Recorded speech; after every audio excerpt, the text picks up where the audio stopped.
Now, Alexis is on international duty, as we've mentioned. That could affect the timing of any possible movement for the Chilean international. Chile's match with Paraguay in Santiago kicks off tomorrow night at 7:30 local time. That's 11:30 British time, so that's 30 minutes after the window closes. So Sanchez could find himself turning up for that match, in fact, even warming up, not knowing if he is an Arsenal player or a Manchester City player. Could that mean that City have to set their own deadline for a move? Well, one current City player, Kevin De Bruyne, would certainly welcome the signing of Sanchez.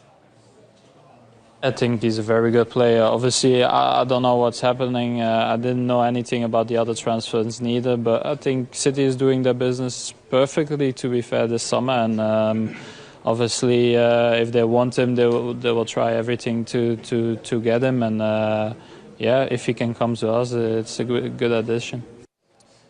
Now, the Premier League champions look like they will be busy in the next couple of days. These three England midfielders are all linked with a move to Stamford Bridge. We understand that they had a bid accepted for Alex Oxlade-Chamberlain, but the Arsenal midfielder has rejected the move. More on that in a moment. They remain interested in this man, Ross Barkley. His future at Everton still remains unclear. Not only that, he's currently out injured. That could play a part in whether he moves. And big news coming out of Leicester earlier today involving this man here, Danny Drinkwater, who's handed in a transfer request amid interest from the champions of England. But we understand that Leicester and Chelsea are still a long way apart in their valuations. Sky sources say Chelsea's biggest bid so far is worth £23 million. Leicester don't want to sell him and have very wealthy owners, so it would take an offer well in excess of £30 million for them to be tempted. Later in the window that any offer is made, well, we've been told the more reluctant that Leicester will be to sell because of the difficulty of then finding a replacement in time. Now, if there is a breakthrough in negotiations, then Drinkwater could link up again with N'Golo Kanté. The pair were an integral part of Leicester's Premier League title success in 2016.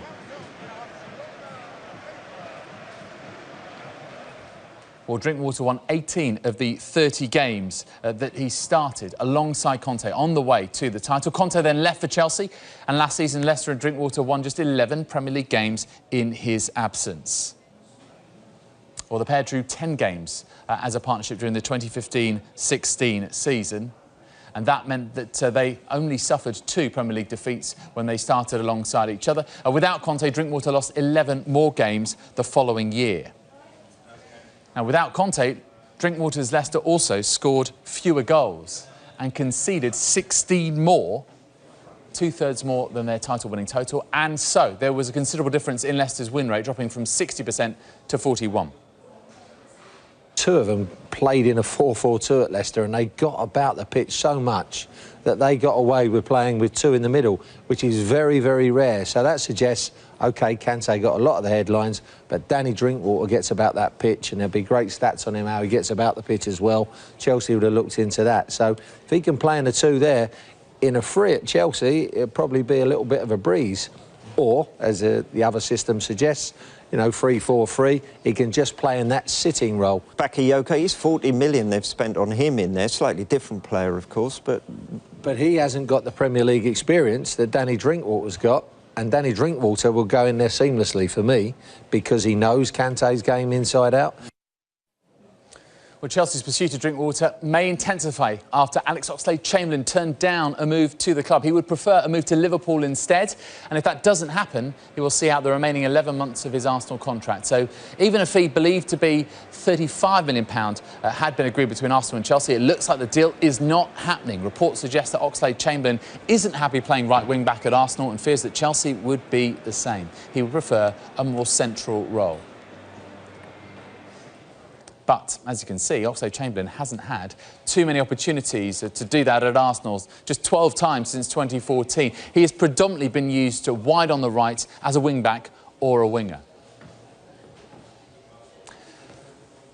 Well, those 12 appearances as central midfielder contrast with 119 in various other positions in the last 3-4 seasons. So that is once around every 10 games. In that time, he's played 713 minutes as a central midfielder, scoring just the 1 goal. Also has a lower shot-per-game ratio when he has played in that position, at less than 1 a game, 1.3 in the other positions. Looking at his assists, he's had just 1 in those 12 games from midfield, but he does create more chances per game from this sample size of comparison.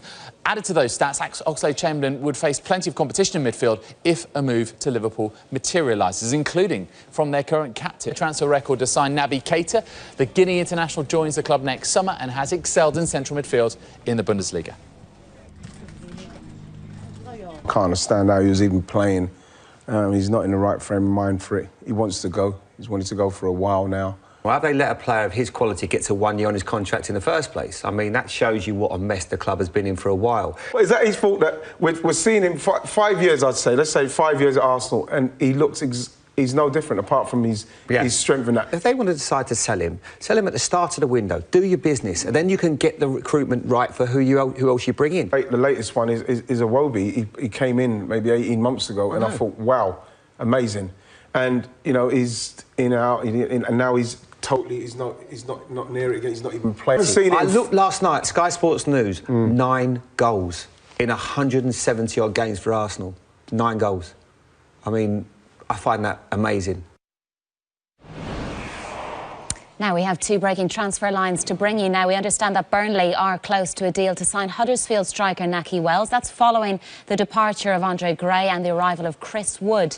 Well, Sean Dyche is still after another attacking option. Earlier this summer, Huddersfield boss David Wagner admitted he was open to offers for Wells, who scored 10 goals in their promotion season. Well, the 27-year-old is currently recovering from ankle surgery and has slipped down the pecking order at Huddersfield following the signing of Steve Mounier.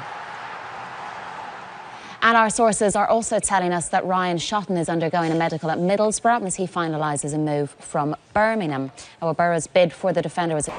Now, one deal that has just gone through. Regards Arsenal, Kieran Gibbs has completed his move to West Brom. He signed a 4-year contract for a fee we believe to be £7 million. He leaves Arsenal after 10 years and more than 200 appearances at the club. West Brom first-team coach Jerry Francis was with us when the deal was announced, and this was his reaction. Excited, very pleased with that. It's a very good deal, and look forward to working with him. He's very good going forward. Now, could Tottenham be about to make a new signing? Serge Aurier's representative has told Sky Sports News a move to Spurs is imminent after he was granted a work permit. The Ivory Coast fullback can now complete his move. The clubs agreed a £23 million deal last week with the medical and personal terms already completed.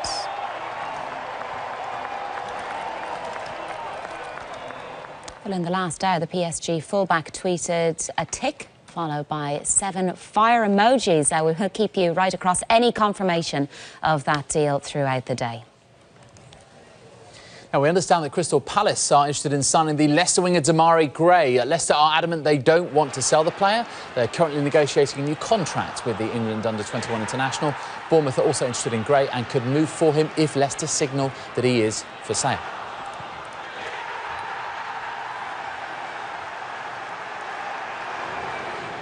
A possible move in the opposite direction is Andros Townsend. It was suggested that he could be part of Palace's move to sign Gray, but Townsend's representatives have told us the winger will not be part of any swap deal. But we are hearing that Leicester are prepared to pay £25 million for the Palace wide man. Now, will Mamadou Sakho be a permanent Palace player by the time the window closes? Liverpool have rejected a third bid from Crystal Palace. We understand the latest offer was for £22 million plus £3 million in add-ons. Liverpool, though, value Sakho at £30 million. A quick update to bring you on the future of Alex Oxlade-Chamberlain. A real tug of war developing between Chelsea and Liverpool. Now, the player wants to go to Liverpool. We're told Chelsea is a no at the moment, and Liverpool are now in talks to sign him. The big question is, will they match Chelsea's bid? We've been told we're not going to get a running commentary on the talks, but it now looks like it's only a matter of time before Liverpool make a bid. What about Chelsea? Well, they're working on lots of other deals, but they haven't totally given up on Oxlade-Chamberlain. But Liverpool very much the favourites now. Now, England are preparing to face Malta in World Cup qualifying on Friday. Defender Michael Keane has had a busy summer after joining up with Everton from Burnley, a move that is already paying off. Well, before Friday's qualifier, Gareth Southgate and his coaching team have been working with a well-known advisor to the All Blacks. That's something Jermaine Defoe thinks will make the difference. Especially being at the top level, it doesn't matter what sport you play.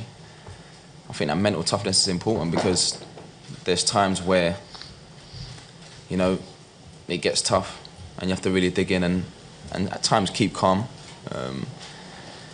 and just be strong. Obviously, lean on your other teammates. That spirit's got to be good.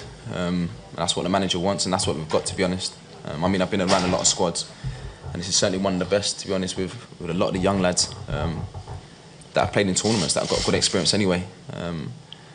But that is a massive thing in any sport. I think that mental toughness and knowing how to sort of like, even when it's tough times, you know, just keep calm and composed and stick to the game plan and try and be confident in how good we are, really.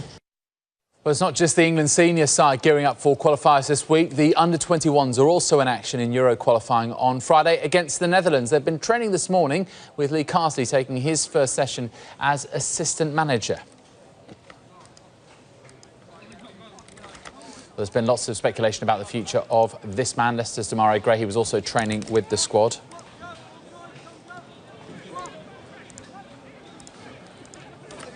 Tammy Abraham, Dominic Solanke and Tottenham's Kyle Walker-Peters were also training. Seem in pretty good spirits. Adi Boothroyd more serious, perhaps. England face Holland in Doetinchem on Friday, followed by Latvia at Bournemouth's Vitality Stadium on Tuesday.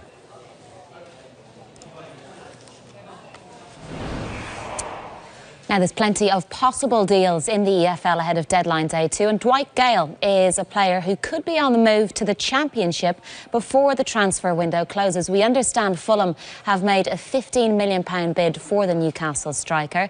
Newcastle are currently considering the offer, but it's our understanding they are looking for closer to £20 million. The Gale scored 23 goals in the Championship last season, but was left out of Newcastle's squad to face West Ham on Saturday. Our sources close to Fulham have denied that they have made such an offer. Some positive news for Ryan Mason this morning. Sources close to the Hull midfielder have told us there's no need for further surgery after fracturing his skull in January, as the bone is healing naturally. Well, Mason hasn't played since his clash of heads with Gary Cahill earlier this year. His most recent scan showed improvement, and he is said to be hopeful to continue to play eventually. That despite undergoing brain surgery and being told by some specialists that he may have to retire. England have... OK, I was going to get you an update on Serge Aurier and Spurs, but I've just had a phone call from somebody who's told me that the West Ham striker Diafra Sakho has passed a medical at Rennes. He was in France this morning having a medical. I'm being told that the deal is going to be worth about £9 million, and all that needs to be done now is for him to agree personal terms before he completes a move from West Ham to Rennes. So that is the latest on him. Now, Serge Aurier, what we're being told is that he has now got his work permit and he's very, very close to completing a deal to Spurs. The fee's going to be about £23 million. Of course, he's a right back from PSG. PSG need to raise money to comply with financial fair play rules. We're also being told that lots of clubs were interested in him: Barcelona, Juventus, Manchester United, Chelsea, but apparently he has chosen Spurs. Some of those clubs, though, telling us that they weren't interested in Serge Aurier. One other line to bring you from Spurs regarding Demarai Gray. We're being told that they're still very, very interested in signing him from Leicester City, but it's going to cost a lot more than the kind of figures we're hearing at the moment. £25 million, we're being told. I don't think Leicester want to sell him. They certainly won't sell him for £25 million. So deadline day is nearly upon us. Here's what you can expect. The window shuts tomorrow in England, Italy and France at 11 p.m, while in Scotland it closes at midnight. German teams, though, only have until 5 p.m. to make any late signings. Meanwhile, clubs in Spain will have an extra day to do business. The window there closes at midnight on Sunday, September the 1st, meaning Barcelona's pursuit of Coutinho could drag on even further. Here's how we'll have deadline day covered. From 6 a.m. tomorrow, Sky Sports News will have reporters at every Premier League club. We'll also bring you the very latest developments. And don't worry, if you're out and about, you'll be able to follow our Transfer Centre blog. That's on skysports.com and also the Sky Sports apps. And do be sure to follow at Sky Sports News for any breaking news and use the hashtag Deadline Day to get involved. You may well enjoy Deadline Day, but what's it like for the players? Could be stressful. But yeah, it's just part and parcel. You know, you see it so much now. sometimes it's tough for players that want to go and it doesn't happen. You always have to remain professional and respect that club that you're at and just continue playing, and hopefully it'll happen another time. Good to watch from the outside though when you're not involved in it. Watching from the outside is exciting, of course. You want to see who the players that are leaving, the players that are coming in, what clubs and stuff like that. There's been so many interesting transfers this summer and that. So yeah, but it's funny how on that deadline day, a lot of clubs do a lot of business and that. So and you always think, why would you leave it to the last minute? But it's just the way it is.